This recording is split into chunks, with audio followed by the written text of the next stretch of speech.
Les alertes répétées sur le changement climatique incitent les forestiers à anticiper l'avenir. Quels arbres peuvent-ils planter pour les 20, 50, 100 années à venir ? C'est l'objet du programme européen Rainforest, un réseau de 38 arboretums répartis le long de la façade atlantique de l'Écosse aux Açores. La création de cet outil unique en son genre a mobilisé plusieurs dizaines de chercheurs des pays concernés et les plantations sont désormais examinées sous toutes les coutures afin de mieux comprendre la résilience de certaines essences face au changement climatique. Allons rejoindre Cédric Belliot qui a piloté ce dispositif en région Pays de la Loire. Cédric, on est bien là dans votre laboratoire du vivant, c'est pas mal, hein ? Oui, le cadre est agréable sur cette belle journée. Idyllique, voulez-vous dire. Alors, on a déjà eu l'occasion de visiter pas mal de forêts en France. Et à chaque fois, c'est toujours un peu le même constat, à savoir que le changement climatique a forcément un effet néfaste, négatif sur la forêt. Est-ce que la forêt ici, en Pays de la Loire, a souffert également de ce changement climatique ? Oui, malheureusement, c'est un constat qu'on observe très régulièrement. La succession des sécheresses, les déficits hydriques très prononcés font effectivement en sorte que certaines essences forestières sont en pleine fragilité. Alors, on connaît très bien ce problème sur le chêne pédonculé depuis une trentaine d'années. Et ce problème s'est aussi développé sur d'autres essences, à savoir le frêne, par exemple, avec la cale rose, l'épicéa commun également. Mais l'essence qui nous pose le plus de problèmes actuellement, c'est clairement le châtaignier.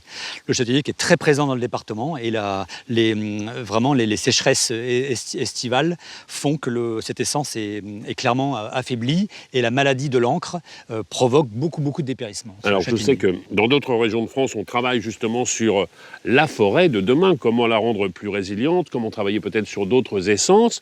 Vous, ici, vous travaillez sur un programme qui est encore plus ambitieux, puisque c'est un programme qui s'est mis en place à l'échelle européenne. Exactement. Il y a combien de pays qui participent à ce programme ? Alors, 5 pays, ça a vraiment été un très gros travail européen. Donc 5 pays, Portugal, Espagne, France, Royaume-Uni, Irlande. C'est 37 arboretums, c'est bien cela, Exactement. Répartis dans ces différents pays, tout à fait. Qui ressemblent un petit peu à ce laboratoire du vivant dans lequel nous sommes.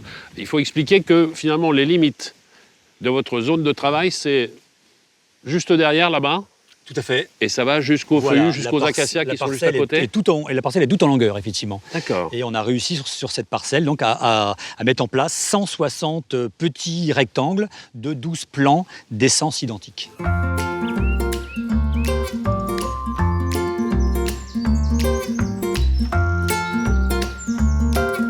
Alors, le principe, c'est de dire quoi ? Dans ces 37 arboretums, citons uniquement la France, il y en a combien en France ?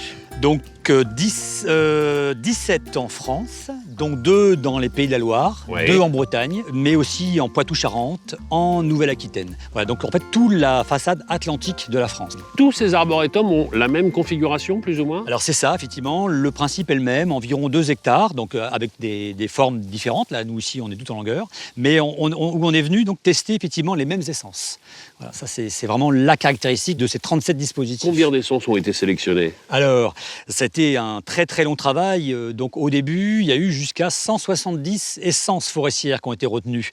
Mais il a fallu effectivement s'entendre avec tous ces différents organismes, si bien qu'aujourd'hui ici, sur ce dispositif, nous avons 39 essences différentes, 39 essences forestières différentes, 24 résineux, une grande dominante de pin et 17 feuillus. Ce sont les mêmes essences sur lesquelles on est venu tester aussi différentes provenances. On est de 3 jusqu'à 8 provenances différentes par essence forestière. Pourquoi est-ce qu'on a choisi justement cet arc atlantique pour mettre en place ce programme ? C'est un secteur où on a encore de grosses incertitudes sur l'évolution du climat. Quant à la répartition de la pluviométrie, sa répartition annuelle et sur les quantités vont donc tomber sur l'année. Et tout ça est lié notamment aussi à l'évolution du Gulf Stream. Quand on parle justement de ces différentes essences, 39 au total dans les différents pays concernés, est-ce qu'elles viennent toutes ou de France ou de ces pays-là ? Donc les graines ont vraiment été récoltées partout dans le monde, Australie, Amérique du Sud, Europe. Par contre, tout a été produit au même endroit. Le programme a été mis en place il y a 10 ans maintenant. 10 ans, c'est ça. Ça veut dire qu'on a déjà aujourd'hui un petit peu de recul. Tout à fait. Pour voir si finalement certaines essences sont mieux poussées que d'autres. Est-ce que certaines ont tenu le coup ? Est-ce que certaines ont péri ? On est venu les mesurer dès la première année, voir quels étaient les taux de survie et les prises de croissance. Et effectivement, on vient tous les ans et 10 ans après, c'est intéressant. Ça ? Oui, très bien.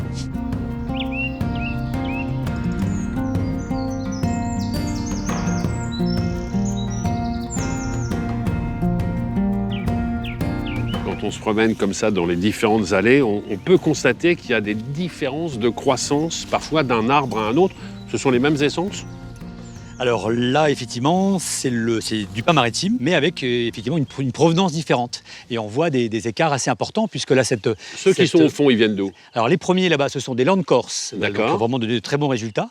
Mais les premiers ici, donc ce sont des pins maritimes provenance donc marocaine, Tamjout, et on voit clairement qu'à âge égal, ils ont effectivement 3 mètres quasiment de hauteur en moins, et aussi une circonférence qui est moindre également. Voilà. Aujourd'hui, le climat fait que le land corse se débrouille mieux sur notre climat actuel, mais avec les projections des climatologues, effectivement, peut-être que l'origine marocaine sera peut-être très performant dans d'ici 30 ou 40 ans. Non, c'est pas aussi simple que ça. Vous l'avez dit, 39 essences avaient été plantées ici. C'est ça. Est-ce qu'il y en a déjà qui n'ont pas survécu? Oui, on s'attendait effectivement à de la perte.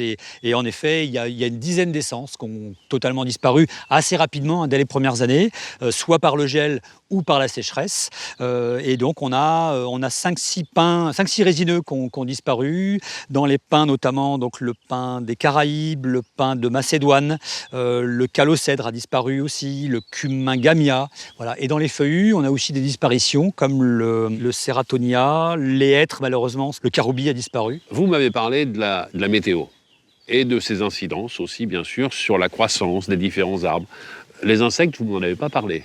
Alors, si. Les maladies, tout ça, non? Oui, donc, bien sûr. Alors là, si on prend l'exemple à nouveau là, du pin maritime derrière nous, on s'est rendu compte que certains pins ont fait l'objet d'attaques de pyrales. Un papillon donc, qui vient pondre bien souvent donc, sur l'écorce, bien souvent à hauteur des couronnes de branches. Et quand la chenille se développe dans le bois, creuse des galeries dans le bois, elle fragilise l'arbre. C'est l'exemple de celui-ci, par exemple, là, qui a cassé à 2 mètres de haut.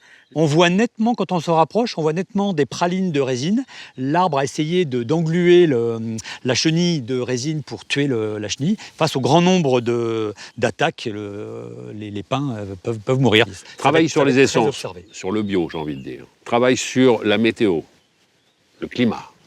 Bio, clim, il nous manquait juste un élément, le sol. Bio, clim, sol, ça a donné naissance à, encore une fois, je ne veux pas dire à un programme, mais à un outil. Cet outil, c'est ce que vous avez ici, c'est-à-dire une tablette et un outil pour forer. Vous forez jusqu'à combien de centimètres de profondeur à peu près? Ça dépend des muscles d'opérateur. Habituellement, 1 mètre de profondeur, on est assez satisfait de l'examen du sol. Ça peut avoir une incidence aussi sur le choix des essences à planter dans nos forêts pour demain. On avait de nombreux outils, mais ça, il nous manquait vraiment un outil de terrain. Bioclimsol. Bio, ça prend en compte donc l'essence et le peuplement forestier si on décide de dépérissement. Bioclim, donc bien sûr le climat. Et sol, effectivement, quand on vient d'en parler, la richesse, les potentialités du sol, donc sa richesse chimique et la présence de l'eau. En commençant cette émission, je me disais, c'est forcément une affaire de professionnels, la forêt. Je me rends compte que c'est la réalité. Merci de prendre soin de notre forêt pour demain. Merci beaucoup, Cédric. Stéphane, à bientôt. Merci.